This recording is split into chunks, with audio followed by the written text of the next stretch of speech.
meditation, let us turn with me. First Thessalonians chapter 4, verse 18. हम छोटे से मनन के लिए पहला थिस्सलुनीका 4 अध्याय का 18 पद में आएंगे। I think you already heard this passage recently. मेरे ख्याल से अभी हाल फिलहाल में आप लोगों ने इस बात से कुछ सुना भी होगा। Because we know that we lost our mom. क्योंकि हमने अपने माँ को खोया है अभी भी। So I don't think that we will read always. You can read, there is no problem. But I don't think that you may spend time to read this passage morning and evening. लेकिन ऐसे सुबह शाम ऐसे पढ़ने के लिए आप लोग होते होंगे बोल के मैं नहीं सोचता हूँ। But only the time of मृत्यु we spend to read and comfort. लेकिन मृत्यु का समय ऐसा एक समय है जब हम इस भाग से बहुत बार पढ़ते हैं और एक दूसरे को शांति देने की कोशिश So in करते the हैं। midst of believers who are in Thessalonian, Thessalonica का विश्वासी लोगों के बीच में there was a problem. The people who accepted Lord Jesus Christ, they died. यीशु मसीह के समय में ऐसे समय था जब लोग यीशु मसीह को स्वीकार किए थे और वे मर भी गए। So there was a question arise from the believers that what is the end of the one who lost. तो वो लोग का मन में एक सवाल था कि ये जो मर गए उनका अभी क्या नियति होगा, आगे क्या They होगा। were not knowing anything about the future, what is going to happen for the dead one. तो आने वाले बातों के बारे में अभी ये मरे हुओं का क्या होगा वो लोग नहीं जानते So there थे। was many question arises. तो बहुत सारे सवाल थे उनको। So for their question, Paul was giving answer for them. उनके उन सवालों का जवाब के तौर पर पौलुस ने ये पत्री को लिखा। So that answer we can find out from this passage. तो उन्हीं का उत्तर हमें इस भाग में हमें मिल सकता And है। chapter 4, verse 13 to 17, ये 4 का 13 से 17 तक he was talking about what is going to happen next. वो बातें कर रहे थे कि आने वाले समय में क्या कुछ होने वाला And है। mainly it was focused on the second coming of Christ. और विशेष करके हमारा मसीह यीशु का दूसरे आगमन के बारे में बातें So हैं यहाँ पे। after hearing the voice of the Lord Jesus Christ, हमारा प्रभु यीशु मसीह की आवाज को सुनकर what will happen? उस सुनने से क्या होने So वाला है। very clearly Paul explained here. और ये बात पौलुस बहुत ही स्पष्ट रीति में बताया है। But at last, लेकिन आखिर में he was telling like this, therefore comfort one another with these words. और अंत में वो इस तरह से बोलते हैं कि इस प्रकार इन बातों से एक दूसरे को शांति दिया करो। So here we read that we can comfort one another. तो हम यहाँ पे पढ़ते हैं कि हम एक दूसरे को शांति दे सकते हैं। How? कैसे? How? कैसे? How can we comfort one another? कैसे हम एक दूसरे को शांति सांत्वना दे सकते हैं? Till I remember that one grandmom died. मैं जो याद करता हूँ एक माँ मर गई She जब, was not a believer, वो एक विश्वासी नहीं थी। and my uncle there. मेरा एक अंकल था, He also was not a believer. He was a drunkard person. वो भी विश्वासी नहीं था, वो एक मतवाला व्यक्ति था। Then one of his friend who was also a drunkard man. दूसरा एक व्यक्ति वो भी जो मतवाला था, After having little bit alcohol, he came to comfort my uncle. इसलिए वो भी थोड़ा सा पीते हुए मेरा अंकल को थोड़ा सा सांत्वना देने के लिए आया। And the grandmom's body they kept in the at the home. और जो माँ थी, बूढ़ी माँ थी, उसका लाश उधर पड़ा था। Then this uncle was standing there. और अंकल उधर खड़े थे। Then this man came. और जब वो मतवाला व्यक्ति आया, Just he saw the body. उस बॉडी को देखा। Then he told to my uncle like this. और मेरा अंकल को ऐसे बोला, Hey, don't worry. अरे चिंता मत करो, My mother also passed away. मेरी माँ भी मर गई। Maybe after 2 days you will be okay. दो दिन के बाद तुम भी ठीक हो जाओगे। Okay, that is the words of comfort. ये सांत्वना का शब्द है। I don't think that that word will help you to comfort. लेकिन मुझे नहीं लगता कि इन शब्दों से आपको कोई मदद मिलेगी। No one words can comfort you. कोई भी ऐसे एक शब्द आपको शांति नहीं दे सकता। When you go through the difficult situation, no one in the world can comfort you. जब आप किसी मुश्किल परिस्थिति से होकर के जाते हैं तो कोई भी दुनिया का व्यक्ति अपने शब्दों से आपको सांत्वना नहीं दे सकता। But it was the peak time of the believers. Paul told them that to comfort one another with these words. लेकिन विश्वासी लोगों का ऐसे एक समय में प्रेरित पौलुस कहते हैं कि एक दूसरे को शांति दिया करो। So just I want to bring your attention to that particular passage. तो इसलिए मैं आप लोगों का ध्यान इस भाग पर लेके आना चाहता हूँ। We have many things to comfort one another. तो हमें बहुत सारी बातों में एक दूसरे को शांति देना। Here Paul said that comfort one another with these words. हाँ, पौलुस कहते हैं यहाँ पर कि एक दूसरे को इन शब्दों इन वचनों से शांति दी। So first of all, let me tell you, there are many things to explain, but one thing I want to focus here. बहुत सारी बातें हैं बोलने के लिए, लेकिन एक बात मैं बोल रहा हूँ। And let me tell you, the words of our Lord Jesus Christ will comfort you. एक बात मैं बोलने के लिए चाहता हूँ और वो ये है कि यीशु मसीह का वचन आपको शांति दे सकता है। No other person's words will comfort you. दूसरा कोई भी व्यक्ति का कोई भी बात आपको शांति नहीं दे सकता। All in difficult situation, only the words of our Lord Jesus Christ will comfort you. ऐसे मुश्किलों के समय में, ऐसे मृत्यु के समय में सिर्फ यीशु मसीह का वचन है हमें सांत्वना दे सकता है। For understanding that, I would like to turn your attention to the Gospel of John chapter 14. इस बात को समझाने के लिए यूहन्ना का सुसमाचार 14 अध्याय में मैं आपको लेके आना चाहता हूँ। Upper room discourse. ये इस भाग में जो प्रभु यीशु मसीह अपने चेलों को उपदेश देते हैं उसको वो उपरोठी कोठरी का उपदेश बोलते हैं। So chapter 13 to 17 is talking about the departure of our Lord Jesus Christ. 13 से 17 अध्याय तक हम देखते हैं यीशु मसीह का जाने के बारे में हम वहाँ पे पढ़ते हैं। 3.5 hours Jesus was with his disciples. 3.5 साल प्रभु यीशु मसीह अपने चेलों के साथ में But थे। the end of his public ministry, और अपने सेवकाई के अंतिम समय में they went to the upper room. वे लोग उपरोठी कोठरी में गए, Sat there. उधर बैठा। Jesus washed the legs of his disciples. यीशु मसीह ने अपना चेलों के पैर धोया। Then Jesus told them, और फिर उन्होंने उनको कहा, I'm going to leave you. मैं अभी छोड़ के जाने वाला हूँ। After few hours, you are not going to see me. और कुछ समय के बाद में तुम लोग मुझे नहीं देखोगे। I'm going to leave you. मैं जा रहा हूँ। So that word, struck the hearts of the disciples. ये बात जो अपने चेलों का मन में लग गया। It was not a simple words. क्योंकि ये छोटी मोटी बातें नहीं थी। 3.5 hours, there was no problem at all because Jesus was with them. क्योंकि 3.5 साल तक प्रभु यीशु मसीह जब तक उनके साथ में थे उनको कोई समस्या नहीं So थी। in the midst of hungry, they were not worried. जब उनको भूख लगती थी उनको कोई चिंता नहीं था। In the midst of lackness, they did not worried anything. जब उनको कोई कमी घटी होने से भी उनको कोई चिंता नहीं था। But now they had a voice that I am going to leave you. लेकिन अभी उनको एक बात सुनाई दिया कि यीशु मसीह उनको छोड़कर So जाने वाले now हैं। my departure is very near. उनका कहना कि मेरा अभी यहाँ से जाना बहुत नजदीक है। So he was explaining about what is going to happen next. तो वो बता रहे थे कि आने वाले समय में क्या होने वाला That's है। why chapter 14 verse 1 we read like this: Do not let your heart be troubled. तो इसीलिए 14 का पहला पद में हम ऐसे पढ़ते हैं कि तुम्हारा मन व्याकुल ना हो। So only Jesus can say that do not trouble your heart. सिर्फ यीशु मसीह ही ऐसी बातें बोल सकते हैं कि तुम्हारा मन व्याकुल ना हो। Actually, yesterday early morning we reached to Kolkata. कल सुबह हम कलकत्ता पहुंचे। Then we slept. हम उधर फिर आराम किया, Got up. फिर उठा। Then waiting to come here after 6 o'clock. शाम को 6 बजे हम इधर आने के लिए रेडी हो गए। But later only I came to know that already my train departed.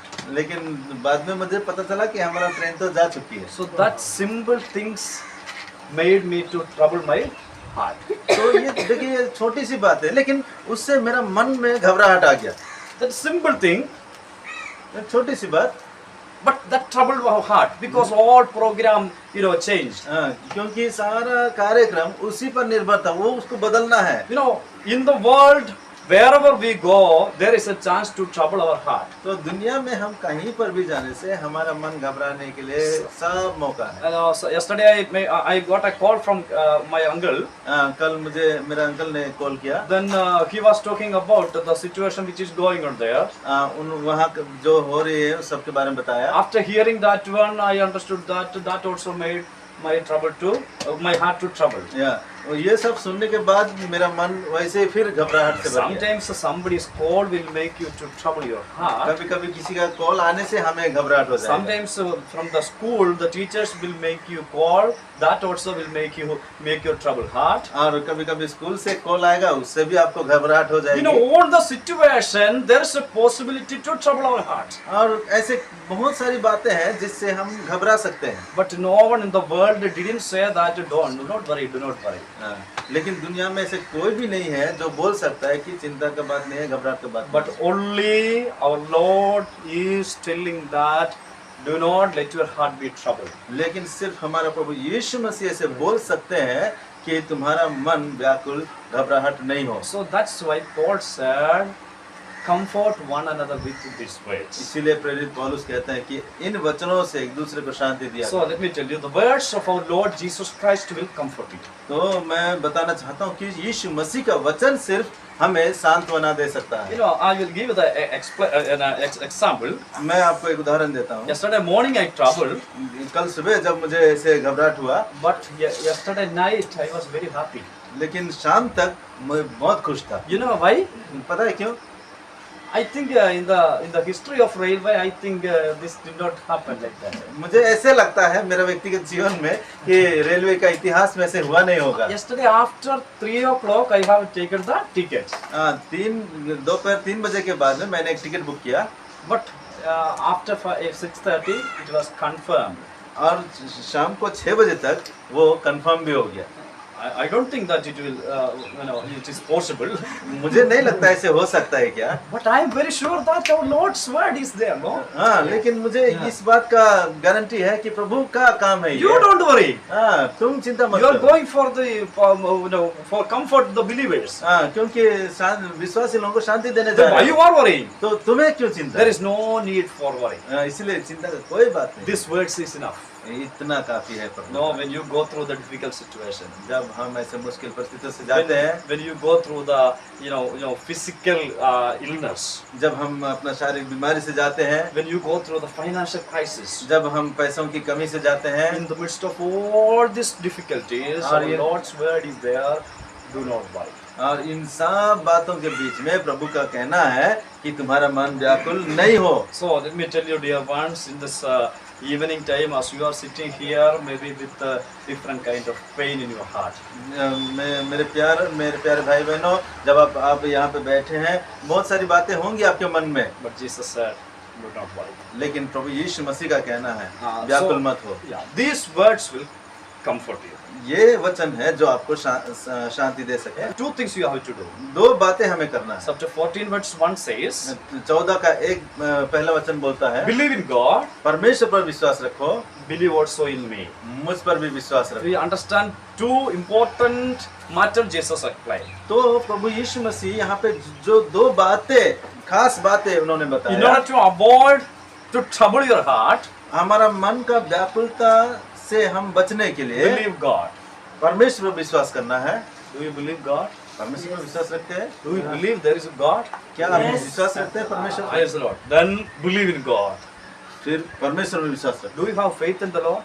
हैं। क्या आपको प्रभु में विश्वास है? Do you have faith in God? क्या आपको Sure. परमेश्वर में विश्वास Then है? there is no need for trouble your heart. फिर तो हमें व्याकुलता का कोई कारण नहीं No, है, by His words He created the universe. क्योंकि उनका वचन से उन्होंने सारा दुनिया को बनाया By His words He is controlling the universe. और अपना बोली से वो सारा दुनिया को संभालता So है। such an almighty God is our God.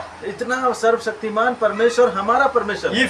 If He is your God, then you don't need to worry. और वो अगर हमारा परमेश्वर तो हमें किस बात का चिंता So है? only one thing you do, तो इसलिए एक ही बात हमें करना है, believe in God. परमेश्वर में विश्वास करें। If I believe God, अगर हम उस पर विश्वास the करते हैं, God can do miracle in my life. परमेश्वर हमारे जीवन में अद्भुत काम कर सकते In हैं। all your difficult situation, हमारा सारा मुश्किल परिस्थितियों that में God can do the miracle. परमेश्वर ऐसे अद्भुत चमत्कार कर You know, सकते the people of Israel were in the land of Egypt. हैं। जब इसराइल मिस्र देश में था, In a miraculous way, they departed from the land of Egypt.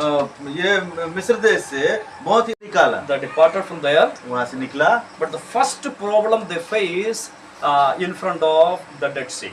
और पहला मुश्किल परिस्थिति उनको सामना करना पड़ा लाल समुद्र के सामने, You know, there they started to cry again. और वहाँ पे फिर वो लोग रोने लगा, Because when they look back, क्योंकि जब वो लोग पीछे मुड़ के देखते they हैं, understood that Pharaoh and the team is coming for attack them. उनको समझ में आता है कि फिरौन अपने सेना के साथ उनको आक्रमण करने के लिए आ रहा है। Understand the situation. आप लोग सोचिए उस It's a परिस्थिति, painful situation. वो दर्दनाक Then परिस्थिति। all the believers of this Old Testament, they said that this Moses made us to come here to die in the wilderness. हाँ, फिर इसलिए ये लोग बोल रहे हैं कि ये मूसा हमें ये मरुभूमि में मरने के लिए लेके आया। They were accusing together. ये वो सब मिल के उस They पर were दोष लगा रहे murmuring थे। together. वो कुड़कुड़ा रहे थे। Then Moses heard these all things. और मूसा ये सब बात सुना, Then Moses asked, "Oh, what I do?"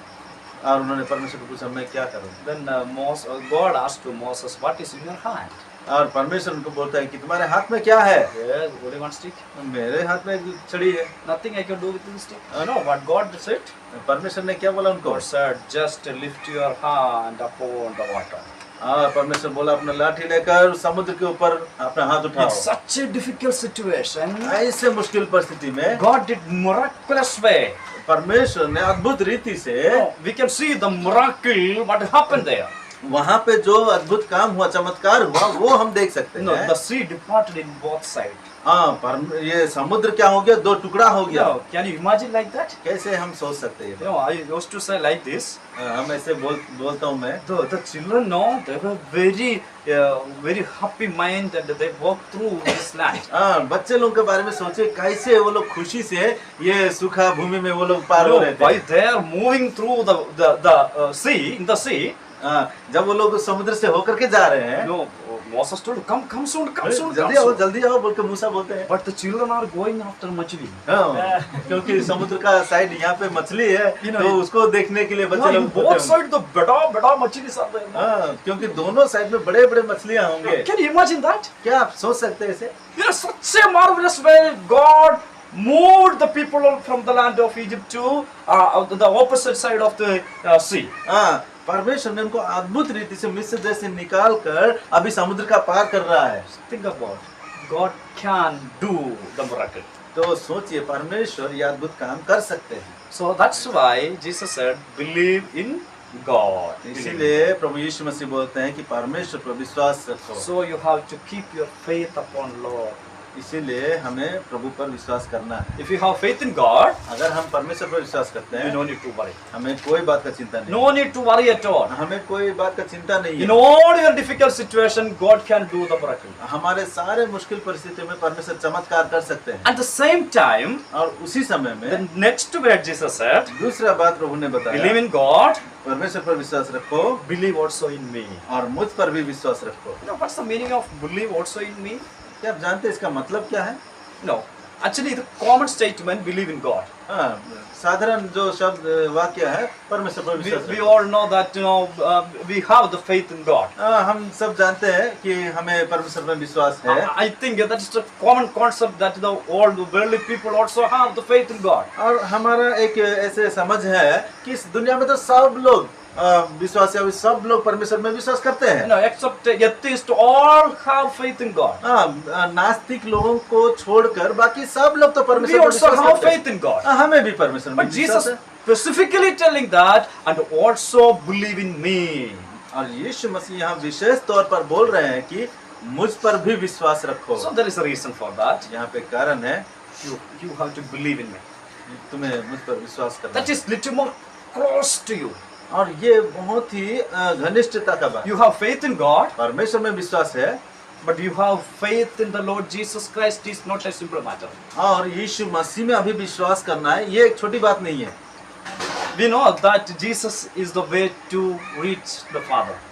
आप जानते हैं ना, यीशु मसीह में विश्वास करना ही परमेश्वर के पास पहुंचने का एक रास्ता है। As I told you, that is little more close to connection with God. ये जब हम प्रभु यीशु मसीह में विश्वास करते हैं, ये परमेश्वर के साथ हमारा घनिष्ठता को बताता है। Only with the Lord we can approach God. और सिर्फ यीशु मसीह के द्वारा हम परमेश्वर के पास That's आ why सकते हैं। Jesus said, "Those who have seen me, they have seen God." इसीलिए यीशु मसीह बोलते हैं कि जिन्होंने मुझे देखा है उन्होंने परमेश्वर को देखा। Now Jesus said to Thomas like this, उन्होंने थॉमस को ऐसे कहा, "I am the way, the truth, and the life. No one comes to the Father but through me." हाँ, यीशु मसीह ने थॉमस से कहा कि कि मार्ग सत्य और जीवन मैं ही हूँ, बिना मेरे द्वारा कोई पिता के पास नहीं आ सकता। So believe in the Lord Jesus Christ. हाँ, इसीलिए प्रभु यीशु मसीह में विश्वास करें। If you have faith in the Lord Jesus Christ, अगर हमें प्रभु यीशु मसीह में विश्वास है, in all your difficult situation, no need to worry. कोई भी मुश्किल परिस्थिति में आपको चिंता करने का बात नहीं है। So always we can trust our Lord Jesus.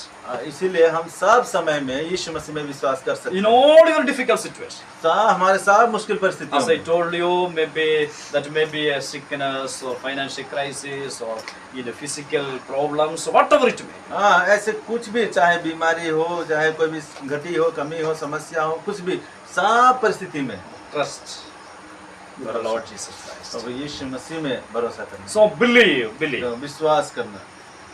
Therefore, इसीलिए in the departure time of his message, Jesus said, "Do not worry, believe in God and believe also in me." तो यीशु मसीह अपने स्वर्ग जाने से पहले अपने चेलों को बता रहे हैं कि परमेश्वर पर विश्वास रखो और मुझ पर भी विश्वास So रखो। these words will comfort you. तो ये वचन है जो हमें सांत्वना दे So सकता है। therefore, Paul is telling that comfort one another with these words. इसीलिए प्रेरित पौलुस भी बोलते हैं कि अपने एक दूसरे को इन वचनों से शांति दिया करो। So the first word, let me tell you like this: the Bible gives you comfort. तो पहला बात मैं आपको ये बताने के लिए चाहता हूँ कि बाइबल का जो वचन है उससे हमें शांति मिलती है, Jesus' words is there. क्योंकि यीशु मसीह का वचन वहाँ है। Then again, one more thing I will explain and I will stop my message. एक और बात मैं बोलते हुए मैं यहाँ पे रुकूंगा। Gospel of John chapter 14 verse 18, I will not leave you as orphans, I will come to you. 18 पद, मैं तुम्हें अनाथ नहीं छोड़ूंगा, मैं तुम्हारे पास आता हूँ। See the words of our Lord Jesus Christ. हमारा प्रभु यीशु मसीह का ये वचन को Now देखिए। Jesus said, don't worry, I will not leave you as an orphan. हाँ, प्रभु यीशु मसीह ने बोला कि तुम्हें चिंता का बात नहीं है, मैं तुमको अनाथ नहीं And छोड़ूंगा। after few hours I am going to depart from you. कुछ समय के बाद में मैं तुमसे जाने वाला हूँ। You may seek me but you cannot find me. तुम मुझे ढूंढोगे लेकिन पाओगे नहीं, But I will not leave you. लेकिन मैं तुम्हें नहीं छोड़ूंगा, I will come to you. मैं तुम्हारे पास See आऊंगा। what kind of comforting words. देखिए कितना अच्छा शांति का बात है।